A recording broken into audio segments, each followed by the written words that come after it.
Bubba Scrubba, Fantasy Sports Advice and Analysis, Volume 3, Episode 6. Mark, good afternoon, everybody. Today we'll be reviewing the AFC North from a fantasy perspective. Just as a reminder, I have been watching the NFL continuously since the year 1984. I've been participating in fantasy leagues since 2002. And I've been the commissioner of my own league since 2008. In that league, we run a PPR scoring or point per reception, and that is going to inform some of my analysis. Let's get into it. First team on our list is the Baltimore Ravens. This last offseason was a bit of a shocking one for Baltimore as they moved on from the John Harbaugh era. John Harbaugh was, a smash mouth defense and run the ball down your throat coach. They did bring in a guy to replace him who was a defense first coach, but that guy brought in a new offensive coordinator. And so far, the reports out of Baltimore are that they want to throw the ball a lot more this year and, kind of move away from the running game. That's both good and bad news for Lamar Jackson, but for Derrick Henry, I feel like it really can only be bad news. Now, let's just look at Derrick Henry. Obviously, this guy is a model of consistency. He hardly gets injured. However, he is well north of 30 now. And, in an offense that isn't committed to the run like it has been in past years, I don't necessarily see this guy getting 1,600 yards like in years past. I would say he's probably going to be more in the, 1,200 yard range. He'll get his 300 carries. And this guy is as surefire of a bet for 10 touchdowns as almost any running back in the league. If they're on the 1 or 2 yard line, and they should be a lot this year, they have a very talented team. But this guy's going to get the ball. He's going to punch it in. It's a no-brainer. The end of the second round, if you are looking to get your first running back or you're trying to go RB1, RB2 in your first 2 picks, this guy's obviously as safe as they come. Maybe not the upside of years past, but, the consistent production is welcome. Now, backing him up / playing third downs is this Justice Hill. Justice Hill, he has, 1 or 2 games where he pops off. The reason I mention him is because if they are going to throw the ball more this year, then he is going to get more catches. Now, he'll obviously be on the field in third down. He will get no, obviously, goal line reps. But potentially, if, they're in obvious first, second down running, calling a run play territory, potentially he's on the field as a pass catcher and, could see more first and second down work. So this guy is worth drafting, not necessarily as a direct handcuff to Henry. I don't know if that player exists, but as a guy who, if you're playing PPR and you're just kind of punting the running back position, this Justice Hill is probably worth a look at round 10 and later. Wide receiver position group hasn't changed much. They did bring in a few rookies, but the headliner is the Zay Flowers. He just got a huge contract extension. He's now the highest paid receiver in the history of the NFL. I'm happy for him as on a personal level. However, I am not sure if this guy is worth it. That being said, the fantasy community is very high on Zay Flowers this year, and it's because all of his metrics and everything point to him being an elite receiver. However, without an elite price tag. So whereas, these metrics are shared by the same guys like Puka Nacua, Jackson Smith-Njigba, Jamar Chase, Zay Flowers is in that tier statistically speaking. However, you won't have to, you're going to get this guy maybe 4th round, 5th round. If you can get Zay Flowers in the 5th round and they really have committed to a new passing identity, that's a good pick. That's good value there. So I recommend him this year. Running across from him is this Rashad Bateman. Bateman is, basically a guy, 6'5", can run like the wind, is, theoretically the big lid lifter on the offense here to open up the underneath game. However, he has, struggled with injuries. He's struggled with consistency. I think he's going into year 4. If they are passing the ball more, he could potentially see more looks, but you're looking more like, this guy's a home run hitter. So, maybe he has 3 catches, 75 yards and a touchdown, a long touchdown, or something like that. I don't think this guy's ever going to be a 10 catch a game guy. But if there was ever a time for it to happen, it's going to be this year. Obviously, he is draftable, but I'm thinking more in the round 7, 8-ish range or later. Throwing the ball is Lamar Jackson, two-time former MVP. Now, this is where the running the ball less and throwing the ball more may hurt him a little bit, because Jackson is a top 5 quarterback when he is running the ball a lot, because he is so electric with the ball. As a passer, he has gotten much better over the years. He's definitely better than serviceable. He has weapons. He knows how to move the ball. As it pertains to his ranking, I still think that his season was so bad last year that pushes him maybe out of the top 5. I mean, he's a bona fide QB1, starting in round 4, 5, something like that. Personally, I think that there is potentially more interesting quarterbacks. It really just depends on if this new offensive philosophy is going to be committed to and robust, and if he can run it, then you could be looking at a potential another MVP season from him. We just don't know. I'm not sure there's enough evidence to, if you're in the 4th round and you absolutely have to have a quarterback, I don't know if you don't go in a different direction, somebody who is a quote unquote safer pick, or wait on the position and go with somebody like a Dak or a Brock Purdy later in the draft. The last person worth mentioning off of Baltimore is Mark Andrews, old steady. We all know that Lamar loves throwing to him in the red zone. He has fallen off quite significantly the last few years. However, the Isaiah Likely, who was the kind of second tight end and who was kind of gaining on him and getting more PT, now has moved on to the New York Giants. Now, there's nobody that's waiting in the wings as the heir apparent to take this job from him. So long as he can stay healthy, he's probably as good of a bet as you're going to get for 6 to 8 touchdowns. He's just not going to get you tons of catches or yardage. Second team on our list is the Pittsburgh Steelers. Pittsburgh is another team that moved on from a longtime coach, Mike Tomlin. Defense first, running the ball control, as steady as they come. I mean, it is a shocking world that Harbaugh and Tomlin are both not coaching in the AFC North this year.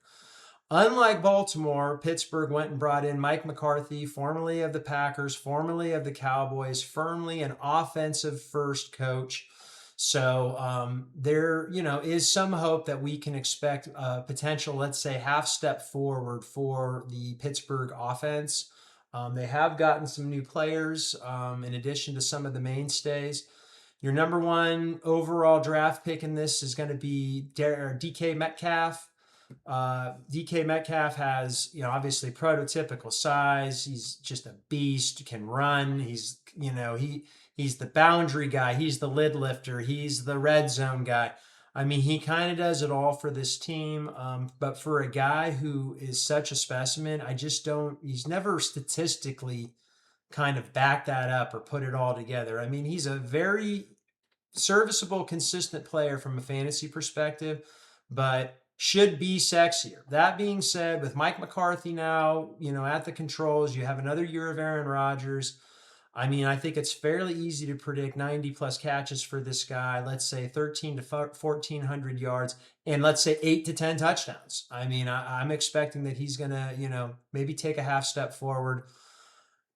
Starting in round 4 or 5 is when you're going to have to nab this guy. I don't have a problem if you want to get him. Now, the new guy that's going to be running opposite him is Michael Pittman, formerly of the Colts. Pittman is, kind of a de facto number 1 in Indianapolis. However, he's clearly the number 2 in Pittsburgh. He's going to play more of the, underneath security blanket, not necessarily playing out of the slot, but a guy that Rodgers is going to look to underneath. Does have good size for a player like that, but does have a knack for getting injured quite a bit.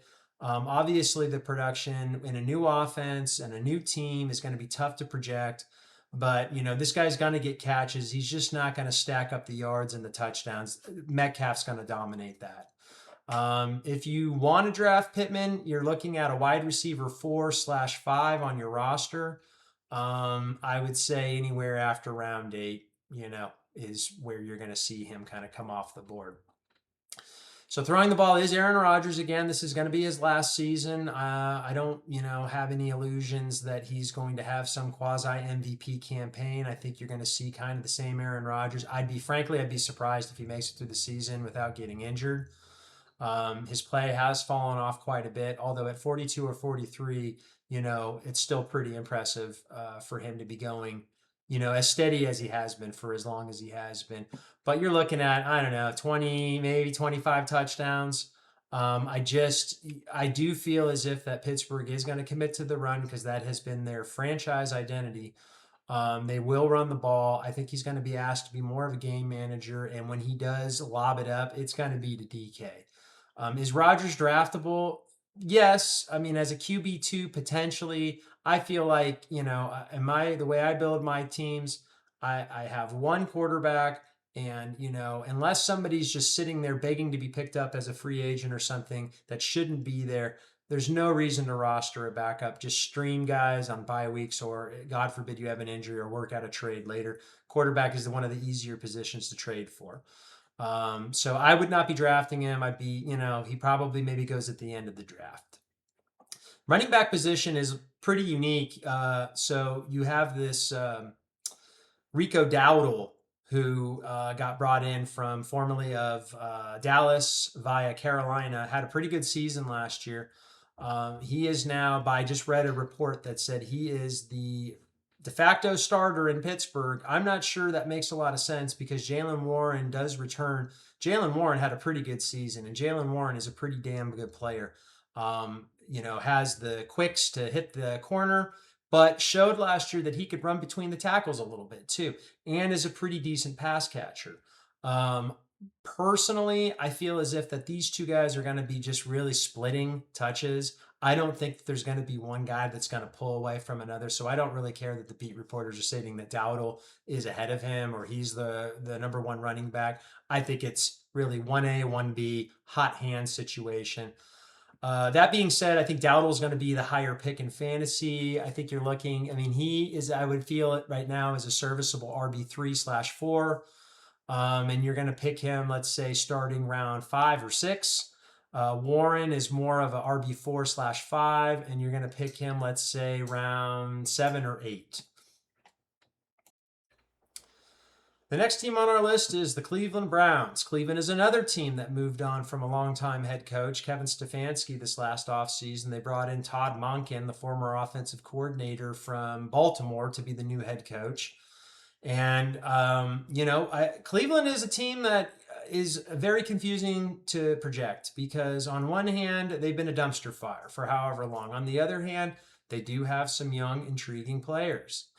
So this group is headlined by this Quinshawn Judkins at running back. He's probably going to be the earliest draft pick of this, fantasy position group, starting in, let's say, round 4. I just don't know what you're going to get from this guy. Now, what we saw last year, he was a dominator, a bona fide RB2 and was putting up the numbers, but then he suffered a very gruesome leg injury where he dislocated his ankle and had a compound fracture. It was ugly. I just struggle to think that this guy is going to be ready and 100% healthy for week 1. Even if he's on the field, I just feel like it's going to take him multiple weeks, at game speed to rebuild up to what he was before. And then you're looking at the Cleveland offense as a whole, and it just doesn't inspire a lot of confidence. Personally, I feel like he's being overdrafted. That's just my opinion. Most people are saying bona fide RB2. I feel like it's more of an RB3. You're not going to get him at RB3 because somebody's going to pull the trigger on this guy at round 4. I don't like picking guys that are injured, especially that had a significant injury like he had last year. So buyer beware, but there is a lot of upside there. We just don't know. Okay. The wide receiver position group is kind of a barren wasteland from a fantasy perspective. The headliner, and I say headliner loosely, is Jerry Jeudy. And I don't know. Jerry Jeudy is just, he's kind of a steady player, but he's just nothing sexy. He's never had a really big season in any location he's been at. With the projected quarterback play from Cleveland this year, he ain't going to be this year either. Okay. I think he's borderline undraftable. I'm going to let somebody else take this guy.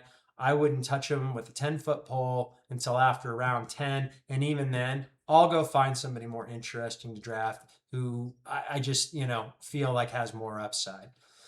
Running on the opposite side from him is going to be this KC Concepcion. He is a rookie. He does have prototypical size and speed. However, rookie wide receivers have a notorious learning curve in the NFL. I don't know, there's nothing that we can go off of right now that says this guy's going to be a superstar. I feel like he might be just a little bit more interesting if you are dead set on drafting a wide receiver from Cleveland.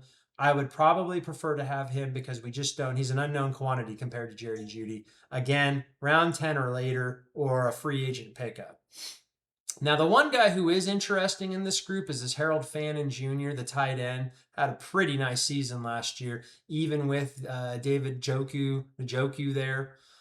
Fannin kind of lapped him by the end of the season. A lot of people are projecting him as a top 5, top 6 tight end. I don't necessarily see that, although I would not be surprised with the quarterback play. He's probably, to me, the safest pass catcher in this offense just by the nature of his position and the routes he's going to run. More of a security blanket, over the middle type guy, pop pass type guy. So in that regard, I'd say that you could probably, again, this is you're punting the tight end position. You're not picking a tight end in the first 6 rounds, let's say, or something like that. You get to round 7 or 8 and Harold Fannin is there and you want to make the move and there's nobody more interesting there, pull the trigger on this guy. Projecting his stats, let's say 70 catches, close to 1,000 yards, 6 touchdowns. I mean, this is just, I'm pulling it out, off the top of my head, but that's kind of where I see him. The quarterback position is just not even really worth mentioning from a fantasy standpoint. You have Deshaun Watson going up against Shedeur Sanders. Watson hasn't played in 2 seasons, had the whole massage parlor sexual harassment thing going, and is coming off of 2 blown out Achilleses. And then Shedeur Sanders last year as a rookie did show a little bit. He showed something when he was given the opportunity to play. Now with a new, head coach, a kind of a clean slate situation, he's in a dead heat with Watson. I would not be surprised if Watson is a starter at week 1, but honestly, I think that you can ignore this position from a fantasy perspective. The last team, and certainly not least, is the Cincinnati Bengals. Now, Cincinnati is a bona fide fantasy superstar bonanza. Okay, so it all begins with Jamar Chase. He won the Triple Crown the year before last year, had a down season by his standards last year because he couldn't overcome the Joe Burrow injury. Did get a few nice weeks of production when Joe Flacco took over. So he wasn't a complete zero. He didn't completely vanish. That being said, he did not show out the way that you would expect a superstar wide receiver to do when faced with, bad quarterback play. That being said, it all is going to hinge on Joe Burrow, and if he stays healthy. If he does, this guy's going to have a monster season. Projections, 115 catches, 1,700 yards, 10 plus touchdowns. Okay, in a perfect situation. Running across from him is Steady Eddie T. Higgins. Higgins has shown time and again that even with Chase on the field, this guy can still produce. When Chase is not on the field, he produces like a wide receiver 1. He's a bona fide wide receiver 2 for fantasy. You're going to have to get him in, let's say, round 4 or later. You're probably looking at, for him, 90 catches, let's say 1,200 yards, let's say 6 touchdowns, maybe 8 touchdowns if Cincinnati has a good season. Again, this is all going to rely on Joe Burrow. Joe Burrow, people have him priced as he's not a top 5 anymore because he's had so many injuries the last few seasons. I would say he's top 10 easily, closer to 10. If you are punting the quarterback position, if you are filling out everywhere else, and then you come up in round 8 or something and Joe Burrow is there, Joe Burrow or Dak Prescott or Brock Purdy, tough to pick between the 3 of these. Cincinnati and Dallas and the 49ers are all kind of in the same tier as far as real life, playoff aspirations. Tough to pick between all three. If Joe Burrow is healthy, he has probably the best chance of having an MVP season. And so, I have no problems picking him as a QB1, top 10 QB1, though. Definitely not top 5 this year. Running back position is headlined by Chase Brown. Chase Brown is a workhorse, 3-down player, has virtually no competition behind him, gets catches, gets rushing touchdowns, doesn't have the top end speed of, like, let's say, a Bijan or a Jahmyr Gibbs, and if he did, he would be in the top 5 of the first round. That's the only thing holding him back. Otherwise, this guy has produced year after year. He did start off slow last year, but he finished strong. There's a glut of guys like this Omariah Hampton and Derrick Henry and Achane from the Dolphins. There's a glut of guys that are in the second round, mid to late second round. I think Chase Brown is the preeminent one of all of them. I would be picking him if I had my choice in the second round of picking between all these guys. I would pick him before any of the other guys. The last player worth mentioning on this offense is the tight end, Mike Gesicki. He's been in the league 3, 4, 5 years now, has prototypical size, has prototypical speed, just is not a good blocker. So he's more of an oversized wide receiver than really a tight end. That being said, he has kind of found a home in Cincinnati and will give you spiked tight end 1 weeks. It's just tough to figure out what weeks are those going to be. Worth drafting, let's say after round 8, 9, 10, something like that. Probably maybe even a little later. Again, more of a tight end 2 that you're playing as a streamer for a bye week or something like that. But if you're punting the position entirely and there's nobody else, but Gesicki is sitting there, he's a perfect guy for that position. Well, that wraps up the AFC North.